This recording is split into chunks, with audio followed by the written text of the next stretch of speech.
Hey there, folks. I'm Eric Osberg, and this is the Outdoor Report. And today we have a very special guest, the 2023 Bassmaster Classic Champion, Jeff Gussy Gustafson. Thanks for taking time to chat with us, Jeff. Yeah, no, thanks for having me. Been a crazy week, and obviously last weekend was pretty special. But yeah, my voice is a little rough from I've been talking a lot this past week, but I got a little getaway this weekend. Went up north ice fishing for a couple days. I was kind of out of cell range and just in the wilderness, so that was fun, and had a good time up there. So, and I'm not asking for an exact number, but how many of these interviews have you done over a ballpark? Like, how many times have you hopped on a phone or a computer and done an interview? I don't know, probably between like 40 and 50 since last Monday. Okay. Like Tuesday and Wednesday were crazy. Like I literally from like 8 in the morning till 4 or 5 in the afternoon, and then done a few at night too. But I mean, it's good. I don't want to make it sound like, oh, poor Jeff won the classic and now he's got to talk to a bunch of people. Like, it's good, but like we spoke earlier, it's the hardest part's just been kind of like scheduling everything with people, Yeah. but yeah, we're working it out. It's all good. All right. Yeah, life's good over here. Well, again, we appreciate you taking time to chat with us. So it's been a week and a day since you were crowned the heavyweight champion of the bass fishing world. Has your perception of that moment changed at all over that time? Do you ever wake up in a cold sweat, or has it faded? Like, where are you right at now emotionally, a week removed from that moment? Still like kind of like crazy, like hard to believe, because I mean, for anyone that fishes tournaments, that's the biggest dream that we all have, is to win the Bassmaster Classic. And like, just to get to fish in it, the last few years has been incredible. And then like I hadn't my prior results in that tournament haven't been good, but you fish it a little different. You kind of fish to try and win, and this one just kind of lined up for me last week. Like, I don't know what it is at that body of water, but I've got a good run going there, and just was able to kind of focus on catching these big smallmouths, and they were the winners. And obviously, like everyone that watched, the first 2 days everything went perfect. Got limits of them, and then the third day, like the smallmouths had to be 18 inches to keep there, so it's a pretty. And on the third day, it was obviously a lot tougher. I only caught 2 keepers and enough to win or have a chance even. And then I got in, and it was just kind of a tough day for everyone, and we squeaked it out. So it was quite the like roller coaster of emotions, like over the 3 tournament days. And I like I said, I've watched a ton of the interviews, and you've talked a lot about how you caught the fish. Yeah. Is that moping? Is that another? There's another term for it, but that's moping, right? Yeah. So in the South they call it a Demiki rig, but basically we're putting a jerk shad style soft plastic on a jig head and catch a lot of fish under the boat with it. Get on, like before forward facing sonar, we only had down sonar, and so this technique up at Lake of the Woods and Rainy Lake where I live, and this works all over Minnesota for sure, and up north in general. In the late summer and fall, a lot of our smallmouths want to feed on bait fish and minnows, and for us it's smelt and ciscos, and baits that imitate those bait fish are kind of what you want to be using. And so that rig has been popular up in my part of the world for pushing on 20 years, and it kind of, there was a handful of anglers that sort of were instrumental in developing it, and a couple of guys up here, Ted Stooner and Alex Kessler, and they fished out of tiller boats. They were kind of walleye fishermen that had a lot of success bass fishing. And then we were all pretty tight with the Linder clan, and they'd come up and fish some of these tournaments too. And I mean, as far as I know, Ron Linder came up with the term moping, because it's just all about, you just kind of put your head down and you hold that bait there and don't move it. Like, you don't want to jig it. You want to keep it above the fish and just hold it almost as still as possible. And then, now with forward sonar, we're able to, like, I caught several of the fish last week. The fish are getting more and more pressured, especially offshore, and they don't necessarily love when the boat's right on top of them now. So now we're starting to pitch the bait out in front of the boat and just sort of reel it, tight line it over top of them. And you're kind of doing the same thing, but the bait moves a little bit. But yeah, it's just a technique that I've caught thousands of fish on, bass and walleyes, lake trout. I mean, it kind of catches everything up here, and something that I'm comfortable doing, and maybe, was the one technique that I maybe had a leg up on the rest of the competition. Because, I mean, those guys are so good. I have a lot of respect for everyone that I fish against there. And, there's just a lot of things kind of collided and went my way. So, okay. And I asked my followers if they had any questions for you. And there was a question that I had in my head too. And this is not me second guessing the Bassmaster Classic Champion. I'm just curious of your thought process. Did you ever think, hey, maybe I should put a hair jig down there, or maybe like did you ever, or are you so confident in that? What decisions are you? Why weren't you trying a bunch of different things and dropping it down, I guess is the question.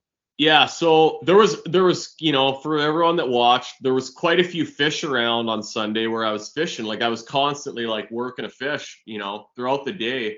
It wasn't like there was a lot less of them, but it wasn't like they were all gone. There were still some fish around. I did have a drop shot and a little wacky rig deal, and tried some smaller minnow baits. I mean, I tried a few things, but the hair jig thing, looking back, I did have a few little like minnow imitating hair jigs, and then, hey, maybe just the good old black one would have been the deal. Cause I wish I would have dropped one down now, but like in the moment, I mean, that day goes by so fast, the tournament day, when you're not catching them, and when you're not, and it's not going good. And all I was thinking pretty much, like I was thinking a lot of things, but it was a hard place to fish. It wasn't like you could just go up to the bank necessarily and catch a couple keepers easy, like a lot of places you can.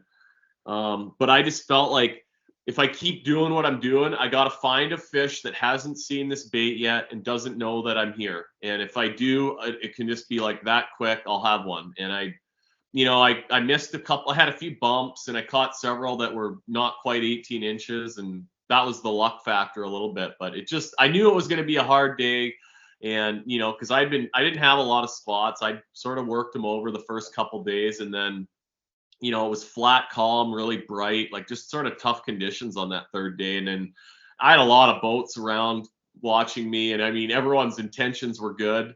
They were cheering and happy for me when I did get the fish that I caught, but like it's a lot of noise in the water, and I'm sure that wasn't really helping either. But yeah, it was if you fish tournaments, the day goes by like so fast sometimes, like when it's not going your way.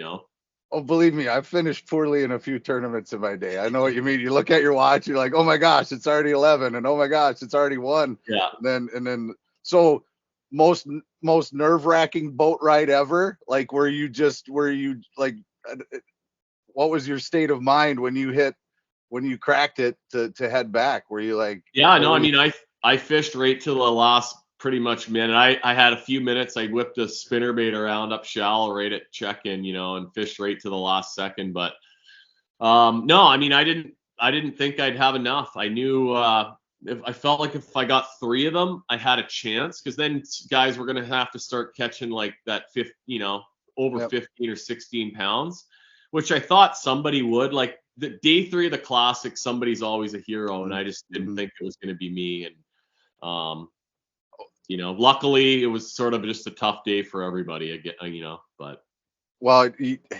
it worked out, and I don't know if you felt it, but there was a lot of people up north rooting for you. Yeah. People were watching it, and you know what I mean? Like, all of us up north folks were rooting for Gussy to win the championship. So that I was giddy. That was super cool. So to change the subject a little bit, you and I first met, I think it was 2012. I don't even really remember, but it was around then for sure. I came up and filmed with Chip Lear and John Peterson for a Northland tackle bit. We were getting some late ice content that they could release in the fall. And there's one of the reasons that I love fishing is because of the relationships, the people that you meet, the connections that you create. And yeah, you've obviously created a lot of those worldwide. What is it? What do people like John Peterson, you mentioned the Lindners, like what do those people mean to you, and what have they done for you over the course of your career? Yeah, no, I don't know. I said it on stage the other day, but I'm a regular guy. So like I wouldn't be up on that stage without a lot of support and help over the years. And like, JP, John Peterson is, he was one of the first sponsors I ever had that actually paid me. And just, he helped me out for years, like way more than he probably should have and needed to. But yeah, I learned a lot from that guy, and we're really, really close, good friends. He was in Knoxville last weekend, and that was one of the, I got pictures with a lot of people with that trophy, but the one with him is one of my favorites and one that was special to me. But yeah, I mean, the whole, like his brother Dwayne too, been really very good to me. Then obviously like the Linders, they used to come up and fish the KBI and the Rainy Lake, the Fort Francis Canadian Bass Championship, some of our tournaments. So when I was a kid, I mean, I just, everyone wanted to be around those guys, and they're just great people, like, and exactly like in real life how they are on TV. And they were good to me, helped me out a lot, opened some doors with different fishing companies, and let me, be in some of the videos and photos. And then, Minnesota wise, like Chip Lear from Walker, I mean, another guy that really opened a lot of doors for me. He did his Fishing the Wild Side TV show, and some of the first like TV experience I had behind a camera was with Chip. And just, like, let's go fishing, and whatever happens, we're going to document it and just tell a story. And he was very good at that stuff, and is a good friend as well. But yeah, there's a lot of people, especially like around that Bemidji and Brainerd area. Like there's been a lot of important people in the fishing community come from that sort of central Minnesota, and for sure down towards the cities too. But yeah, I've got a lot of friends in Minnesota through fishing, and people that have helped me out along the way. And number one, probably too, another big one was Don Nelson, who owns KrugerFarms.com, and Yeah. that was sort of the guy that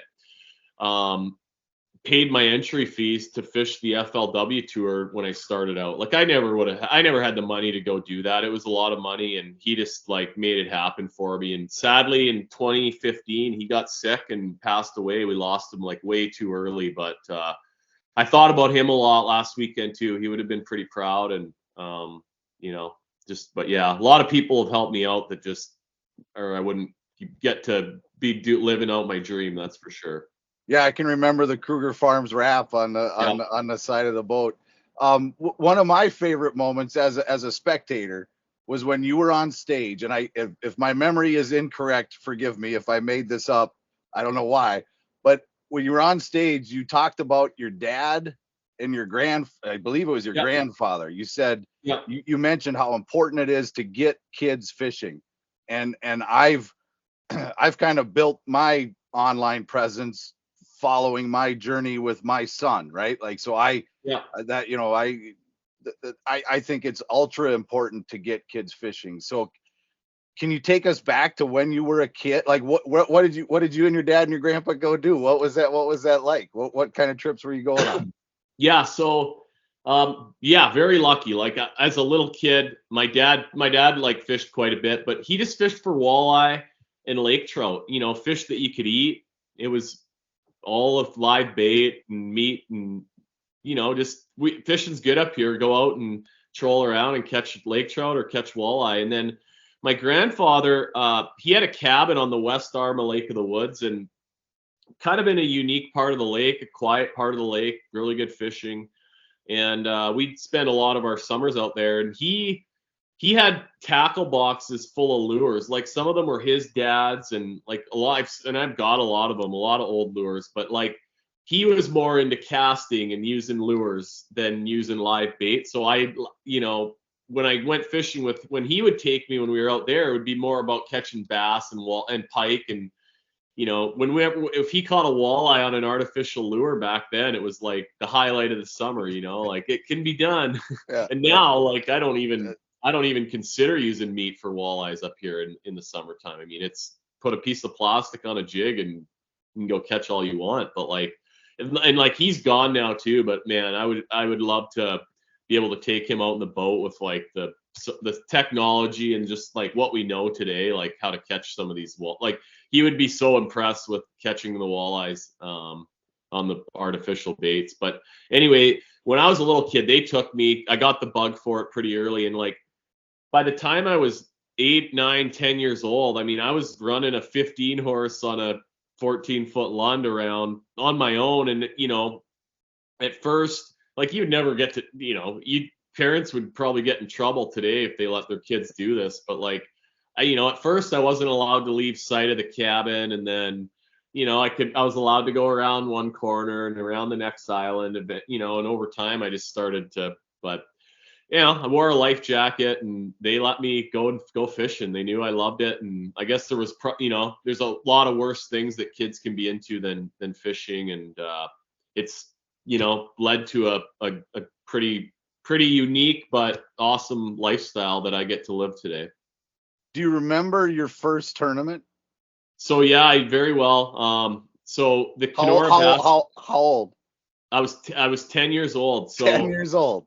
We have this Kenora Bass International tournament up here. It started in 1988, and my first one was in '93. So for the Christmas before that, I was my 10th Christmas, and my one of the present from Santa was an entry fee for my dad and I to fish the KBI. And I mean, that first year or two, it was just all about catching a fish so we could walk across the stage. And like I said, I mean, he didn't have a lot of experience bass fishing, and we were just absorbing every bit of info we could. And we had a few lures, and that we went fishing. And it took us a few years to start getting competitive, but we did, eventually we started to be competitive. And then, through high school and then in university, like my summers just revolved around all the tournaments that we have up here on Lake of the Woods and Rainy Lake. And, I'd do some guiding in between a little bit on, starting out for a lot of the resorts around Lake of the Woods, and then started to do more and more on my own and branch out a little bit. But yeah, I went to university kind of on the Keep Mom Happy program. Didn't know what I wanted to do. And then when I got done, I was on the substitute teacher list in my town in Kenora for a couple years and did a little bit of that. But I realized pretty quick, like I did not want to be indoors. I mean, I wanted to try to make a living somehow through fishing. And, so yeah, guiding all, winter, fall, summer, we had, pretty good deer hunting thing going up here for a while. I did that. And then, outdoor writing. I'd write for whoever, whenever I could, just as a means to like keep some cash flow going. Started to get more like opportunities with sponsors. And then just, guiding and then fishing the tournaments around here in the summer. And then in that, that sort of was into the early mid 2000s. And then 2012 is when I sort of got my first shot to go down south and fish the FLW tour. And I did that for 6 years. And then now I'm in my 5th season fishing the Bassmaster Elite Series. And it's, it's the top level in our sport. And I mean, I consider myself lucky pretty much every day that I get to do what I do. And now you're the Bassmaster Classic Champion. You started first tournament at 10. You and your pops, just going out there trying to catch a fish as a Christmas gift. And did you dream of that? Did you like, was that always like, I mean, you kind of alluded to it, but did you specifically say at an early age, I want to be the Bassmasters Classic Champion, or did it just kind of work out that way? Like, yeah, I've had that dream forever. Like, I'm sure I've talked to myself and pretended that moment was happening many times, but I never like, I guess I probably never actually thought it could happen to me, if that makes sense. Like, It does. I never really pictured myself like Kevin Van Dam up there holding the trophy and the confetti's going everywhere. But so then like when it happened, it was just like, wow. Like all I could sort of say up there was like, this is unreal. Like, I can't believe this is happening. And I still sort of feel like that, today. But like, yeah, pretty crazy. I mean, it's just like dreams can happen. And, it's been, I've caught a lot of lucky breaks sort of along the way, but it's a lot of hard work too. The traveling and time away, like that part of what I do is not as glamorous as it looks. Right. And it's a ruthless sport too. I mean, I've made a lot of good friends that like didn't have the help that I got and went and tried it for a year or two, threw it all on the visa. And like, it's easy to get in the hole fast fishing at this level, like the $5,000 entry fees. You break some stuff, you have a couple bad tournaments, and it's like, boom, I've got a good hole dug. Next tournament, I have to get a check, or I'm done, or and then you're not like having fun, and it's just a bad cycle. But there's your next interview. Yeah, no, I don't know why my phone's connected to my computer. That's all right. The ringer was off, but the computer started ringing. Well, one thing I wanted to ask you is, over the years, and maybe again, this is my perception, maybe not reality, but you seem to be really loyal to the brands, right? Like you mentioned JP, John Peterson, Northland, you're wearing a Northland hat. 10 years old, you're in a Lund boat, and you just won the Bassmaster Classic in a Lund boat. Let's talk about your boat for a second. And like, are there any other aluminum? Well, I know that there was a Crestliner. I forget his name. On Knox, yeah. Yeah, Knox. Yeah, Knox is running a Crestliner. You're running a Lund.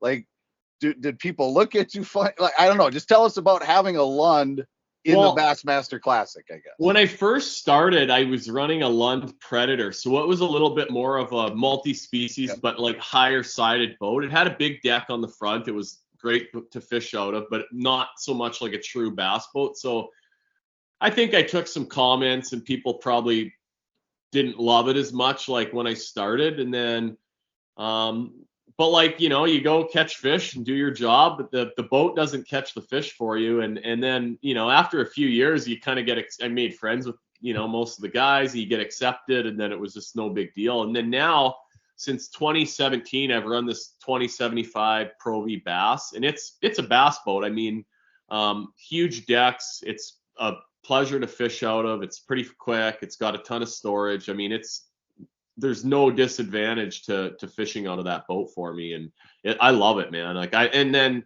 like as much multi-species stuff as I do around home, I can, I do a few shore lunches every year on some of the guide trips. You can pull it up on shore, no problem. Musky fishing, it's great for that. So yeah, it's a great boat for me. And you're going to see, like, you're seeing more aluminum boats out there now too, just because, the cost of stuff today is crazy. And I hate that part of it.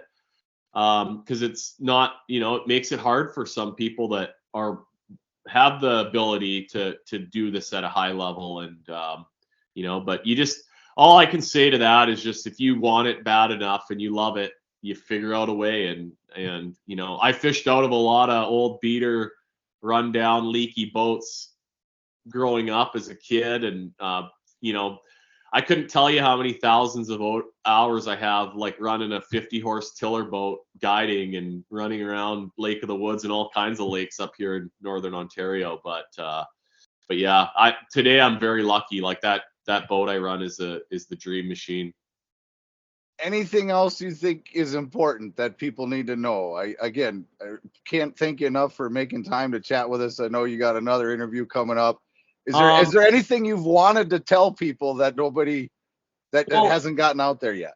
I mean, I get asked a lot, like, how do you make it as a pro angler? Like, how do I do it? And whether you want to be a guide or a tournament angler, you got to be able to catch fish. And like the social media stuff and all that's, important at some point, but like the most important thing is you got to be able to catch fish. So like go fish as much as you can. Like that's the biggest thing, is time on the water. And don't just go to like the lakes that where you or the spots you can catch them. Like when I go out fishing here around home on Lake of the Woods, like I hardly ever go to places where I know I can catch them. Sometimes if I'm guiding, I will.